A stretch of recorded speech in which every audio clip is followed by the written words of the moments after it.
രണ്ടാമത് Iran America ആണവ ചർച്ച അടുത്തയാഴ്ച നടക്കുമെന്ന് യുഎസ് പ്രസിഡന്റ് ഡൊണാൾഡ് ട്രംപ്. കരാർ രൂപപ്പെടുത്തിയില്ലെങ്കിൽ പ്രത്യാഘാതം ഗുരുതരമെന്നും ഇറാന് ട്രംപിന്റെ മുന്നറിയിപ്പ്. ആണവ പദ്ധതി ഉപേക്ഷിക്കില്ലെന്ന് ഇറാൻ വ്യക്തമാക്കി. സമ്മർദ്ദവും ഭീഷണിയും ഉപേക്ഷിക്കണമെന്നും അമേരിക്കയോട് ഇറാൻ ആവശ്യപ്പെട്ടു. ഇറാനിലെ എണ്ണ മേഖലയുമായി ബന്ധപ്പെട്ട കൂടുതൽ സ്ഥാപനങ്ങൾക്കും ടാങ്കറുകൾക്കും ഉപരോധം ഏർപ്പെടുത്തി അമേരിക്ക. ഇറാനുമായി വ്യാപാരം നടത്തുന്ന രാജ്യങ്ങൾക്ക് അധിക തീരുവ ചുമത്തുന്ന ഉത്തരവിലും ഒപ്പിട്ടു. MC നാസറുണ്ട് വിവരങ്ങൾ നൽകാനായി. നാസർ, ആദ്യഘട്ട ചർച്ചയിൽ പ്രതീക്ഷ പങ്കുവയ്ക്കുന്നുണ്ട് പലരും. പക്ഷേ രണ്ടാം ഘട്ട ചർച്ച നടക്കാനിരിക്കെ അമേരിക്ക ഭീഷണി തുടരുന്നുണ്ട്. ഇത് എങ്ങനെയായിരിക്കും ഇനി തുടർ ചർച്ചകളെ ബാധിക്കുക, നാസർ? തീർച്ചയായിട്ടും മസ്കത്തിൽ നടന്ന ചർച്ചയെ അമേരിക്കയും അതോടൊപ്പം തന്നെ ഇറാനും സ്വാഗതം ചെയ്തിട്ടുണ്ട്. നല്ലൊരു തുടക്കം എന്നാണ് ഇരു കൂട്ടരും അതിനെ വിലയിരുത്തുന്നത്. UN സെക്രട്ടറി ജനറലും അതോടൊപ്പം തന്നെ ലോക രാജ്യങ്ങളും ഒക്കെ ഇതിനെ വലിയ തോതിൽ തന്നെ സ്വാഗതം ചെയ്തിട്ടുണ്ട്. ഇന്നലെ ട്രംപും നല്ല തോതിലുള്ള ഒരു തുടക്കമാണ് ചർച്ചയിൽ ഉണ്ടായതെന്ന് അഭിപ്രായപ്പെട്ടു. പക്ഷെ അതേസമയം തന്നെയാണ് ഇറാന് കർശനമായിട്ടുള്ള ഒരു മുന്നറിയിപ്പ് കൂടി ട്രംപ് നൽകിയിരിക്കുന്നത്. കാരണം എത്രയും പെട്ടെന്ന് ഒരു കരാറിലേക്ക് വരണം, ആ കരാറിലേക്ക് വന്നിട്ടില്ലെങ്കിൽ എന്ത് സംഭവിക്കുമെന്ന് ഇറാൻ കാത്തിരിക്കണം എന്ന അർത്ഥത്തിലുള്ള വളരെ ശക്തമായിട്ടുള്ള ഒരു മുന്നറിയിപ്പ് നൽകിയിരിക്കുന്നു. പക്ഷേ ഇറാന്റെ ഭാഗത്തു നിന്നുണ്ടായിരിക്കുന്ന പ്രതികരണം എന്നത് ആണവ പദ്ധതിയിൽ ഒരു വിട്ടുവീഴ്ചക്കും ഇനി തങ്ങൾ തയ്യാറല്ല. കാരണം അത് രാജ്യത്തിന്റെ പൊതുവായിട്ടുള്ളൊരു അവകാശമാണ്. ആ അവകാശത്തിൽ നിന്ന് പുറകോട്ട് പോകാനാവുകയില്ല. അതുകൊണ്ട് വളരെ നയതന്ത്ര തലത്തിലുള്ള ഏത് ചർച്ചകൾക്കും തങ്ങൾ ഒരുക്കമാണ്. ഇപ്പോൾ ഒരു പരോക്ഷ ചർച്ചകൾക്ക് മാത്രമാണ് സാധ്യതയുള്ളത്.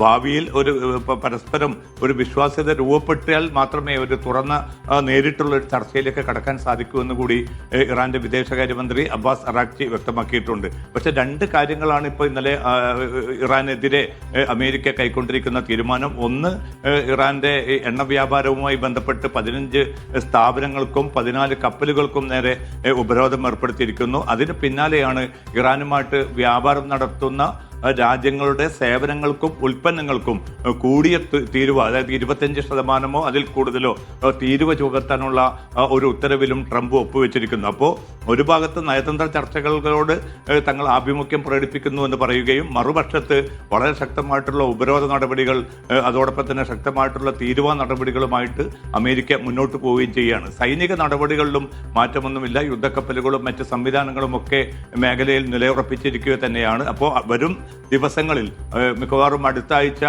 ആദ്യത്തിൽ തന്നെ ചർച്ച ഉണ്ടാകുമെന്നാണ് ട്രംപ് വ്യക്തമാക്കിയിരിക്കുന്നത്. പക്ഷേ ചർച്ചയുടെ അന്തിമ തീയതി പ്രഖ്യാപിച്ചിട്ടില്ല എന്ന് ഇറാനും അറിയിച്ചിട്ടുണ്ട്. എന്തായാലും ആ ചർച്ചയോടുകൂടി രണ്ടാമത്തെ ആ ചർച്ചയോടുകൂടി മാത്രമായിരിക്കും ഇത് ഏത് രൂപത്തിൽ മുന്നോട്ട് പോകും, ഒരു പരസ്പരം ഒരു സമവായത്തിലേക്ക് എത്തുമോ, അതല്ല മറ്റേതെങ്കിലും അർത്ഥത്തിലേക്കുള്ള ഒരു നിലപാട് അമേരിക്ക സ്വീകരിക്കുമോ, ഇറാൻ അതിനോട് ഏതർത്ഥത്തിൽ പ്രതികരിക്കും എന്നതുൾപ്പെടെയുള്ള ചോദ്യങ്ങൾക്ക് കൃത്യമായിട്ടുള്ള ഒരു ഉത്തരം ലഭിക്കും. ആദ്യഘട്ടത്തിൽ അമേരിക്ക പടക്കോപ്പുകളുമൊക്കെയായി എത്തിയ സമയത്തും ഇറാൻ പ്രതികരിച്ചത് ആയത്തുള്ള അലി ഖാംനിയുടെ പ്രതികരണം, ആക്രമിച്ചാൽ തിരിച്ച് ആക്രമണം ഉറപ്പാണ്, തങ്ങൾ മിണ്ടാതിരിക്കില്ല എന്ന മുന്നറിയിപ്പ് അമേരിക്കയ്ക്ക് നൽകിയിട്ടുണ്ട്.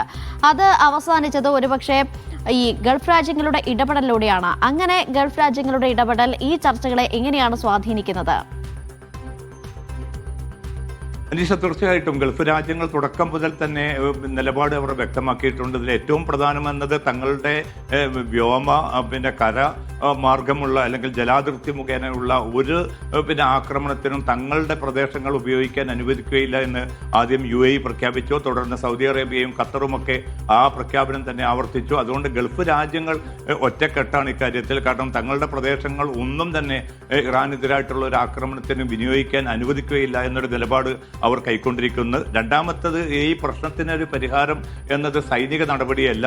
സൈനികമായിട്ട് എന്തൊക്കെ മുന്നൊരുക്കങ്ങൾ നടത്തിയാലും പ്രതിസന്ധി അതിരൂക്ഷമായിട്ട് ബാധിക്കുന്നത് ഗൾഫ് മേഖലയെയും ഗൾഫ് താല്പര്യങ്ങളെയുമായിരിക്കും. അത് അമേരിക്കൻ താല്പര്യങ്ങളെയും പ്രതികൂലമായിട്ട് ബാധിക്കും. അതുകൊണ്ട് നയതന്ത്ര ചർച്ചകളിലേക്ക് വരണമെന്ന് നിർബന്ധിക്കുകയും അങ്ങനെ അമേരിക്കയെയും ഇറാനെയും ആ ചർച്ചയ്ക്ക് പ്രേരിപ്പിക്കുകയും ചെയ്തു എന്നതാണ് ഗൾഫ് രാജ്യങ്ങൾ നിർവഹിച്ച ഏറ്റവും വലിയൊരു ദൗത്യം. അതിന്റെ ഭാഗമായിട്ടാണ് ഒമാനെ ഒരു ചർച്ചയുടെ വേദി വേദിയായിട്ട് ഇറാനും തെരഞ്ഞെടുത്തിരിക്കുന്നത്.